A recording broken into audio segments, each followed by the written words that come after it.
नमस्कार दोस्तों, यह आधुनिक इतिहास का दूसरा वीडियो है।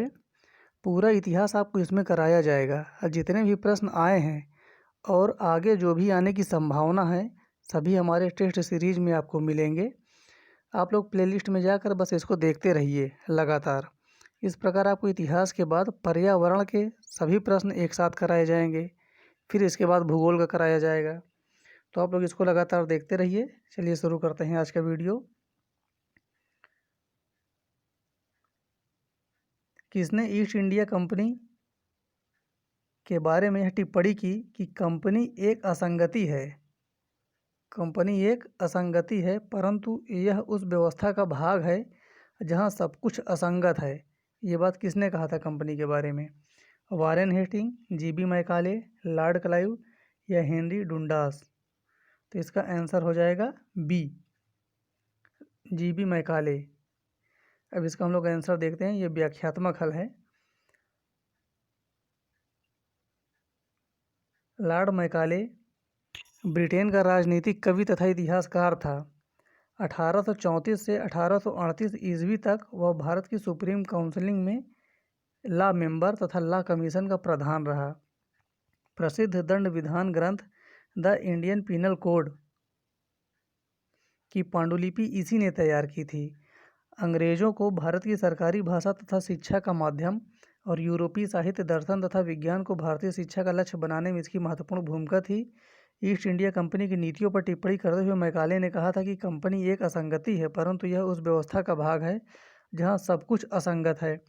पता ये जो प्रश्न है, इसके जो आंसर हैं ये बहुत इंपॉर्टेंट है, तो आप लोग इसको बहुत गौर से पढ़िए क्योंकि इससे बहुत से प्रश्न बनने की संभावना है।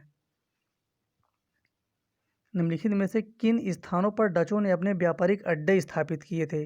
नागपट्टिनम, सिंचुरा, मछलीपट्टनम, सूरत, भरूच, आगरा, कोचीन, अहमदाबाद, पटना या उपरोक्त में से सभी? तो इसका आंसर हो जाएगा डी, उपरोक्त में से सभी। हर एक जगह डचों के व्यापारिक केंद्र थे। भारत में डचों द्वारा स्थापित प्रमुख व्यापारिक केंद्र नागपट्टिनम, सिंचुरा, मछलीपट्टनम, सूरत, भरूच, आगरा, कोचीन, अहमदाबाद तथा पटना में थे। निम्नलिखित यूरोपियों में से कौन एक स्वतंत्रता पूर्व भारत में व्यापारी के रूप में सबसे अंत में आए? डच, इंग्लिश, फ्रांसीसी या पुर्तगाली? इसका आंसर हो जाएगा सी। 16वीं 17वीं शताब्दी में यूरोप के अनेक राष्ट्रों के व्यापारी समय समय पर व्यापार के उद्देश्य से भारत में आए। इन यूरोपियों में सबसे पहले 1498 ईस्वी में पुर्तगाली आए। इसके बाद 1605 में डच, 1608 में अंग्रेज, 1964 में फ्रांसीसी का आगमन हुआ। अंग्रेजी शासनकाल में भारत का कौन सा क्षेत्र अफीम उत्पादन हेतु प्रसिद्ध था? अफीम उत्पादन के लिए प्रसिद्ध था। बिहार, दक्षिण भारत, गुजरात या असम? इसका आंसर हो जाएगा ए, बिहार। अंग्रेजी शासनकाल में बिहार अफीम उत्पादन हेतु प्रसिद्ध था। उस क्षेत्र की पहचान करें जहां से यूरोपियों को सर्वोत्तम सोरा और अफीम प्राप्त होता था। देखिए यहाँ पर सोरा भी है और अफीम दोनों है, तो इसका आंसर भी हो जाएगा ए, बिहार। फ्रांसीसी दक्कन में शक्ति आंदोलन स्थापित करने में असफल रहे क्योंकि? इसका रीजन क्या है? डुप्लेस सक्षम सेनापति नहीं था। एक, अंग्रेजों की फौज शक्तिशाली थी। दो, सी है भारतीय लोग फ्रांसीसियों को पसंद नहीं करते थे। या डी, पांडिचेरी सामरिक केंद्र था। तो इसका आंसर हो जाएगा बी, अंग्रेजों की फौज शक्तिशाली थी। फ्रांसीसियों की पराजय का मुख्य कारण उनकी कमजोर नौसेना का माना जाता है। डच ईस्ट इंडिया कंपनी ने किस वर्ष अपनी फैक्ट्री पटना में स्थापित की थी? 1601, 1632, 1774 या 1651? तो इसका आंसर हो जाएगा बी, 1632 में। बंगाल की समृद्ध व्यापार की तरफ आकर्षित हो डचों ने 1615 एवं 1629 ईस्वी में असफल प्रयास किया। यद्यपि बंगाल में व्यापार का शुभ अवसर उन्हें 1632 में प्राप्त हुआ। 1632 में सर्वप्रथम पटना में डच ईस्ट इंडिया कंपनी का प्रवेश हुआ। यद्यपि पटना में डच फैक्ट्री की स्थापना 1632 ईस्वी के संदर्भ में संबंधित कोई स्रोत प्रामाणिकता की कसौटी पर स्पष्ट नहीं है। यद्यपि इतिहासकार ओम प्रकाश ने 1638 ईस्वी में पटना में डच फैक्ट्री की स्थापना संबंधी तथ्य प्रस्तुत किए हैं, जो आर्थिक तंगी के कारण उसी वक्त बंद हो गए। वर्तमान में वह स्थान पटना कॉलेज के नाम से जाना जाता है।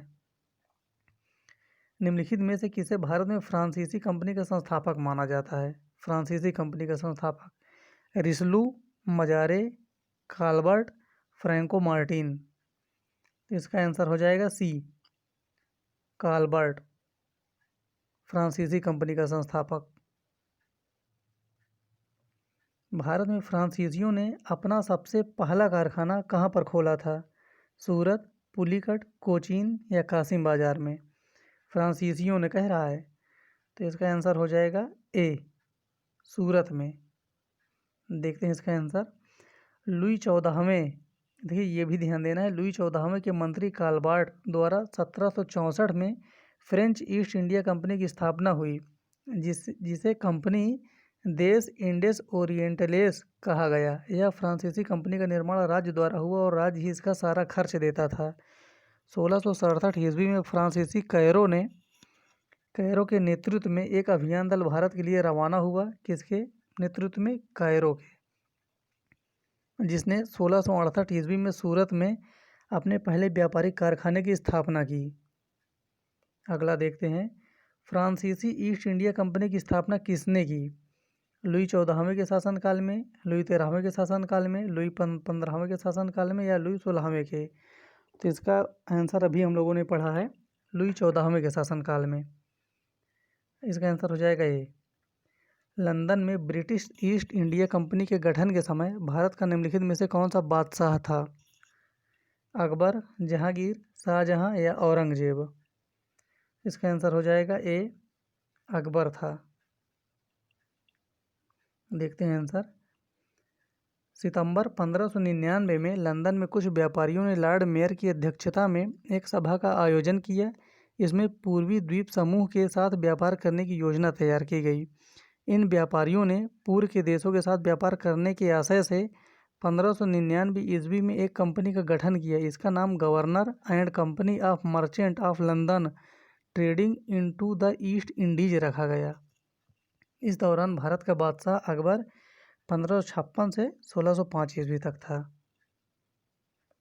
किस मुगल सम्राट के काल में इंग्लिश ईस्ट इंडिया कंपनी ने भारत में सर्वप्रथम कारखाना स्थापित किया? English East India Company Akbar, Jahangir, Shahjahan या औरंगजेब? इसका आंसर है बी, जहांगीर। देखते हैं इसका आंसर। जहांगीर के शासनकाल में इंग्लिश ईस्ट इंडिया कंपनी ने सर्वप्रथम 1611 ईस्वी में मसूलीपट्टनम अथवा मछलीपट्टनम में एक स्थायी कारखाना स्थापित किया। 1613 ईस्वी में सूरत में स्थापित कारखाना अंग्रेजों का प्रथम स्थायी कारखाना था। निम्नलिखित में से किस अंग्रेज अधिकारी ने पुर्तगालियों को स्वाली के स्थान पर हराया था? William Hawkins, Thomas Best, Thomas Roe, Josiah Child? तो इसका आंसर हो जाएगा बी, थॉमस बेस्ट ने। अगला देखते हैं। हो गया, इसमें 13 क्वेश्चन ही थे, लेकिन जो अगला वीडियो आएगा उसमें आपके 25 से 30 प्रश्न रहेंगे। तो मिलते हैं फिर अगले वीडियो में, तब तक के लिए धन्यवाद।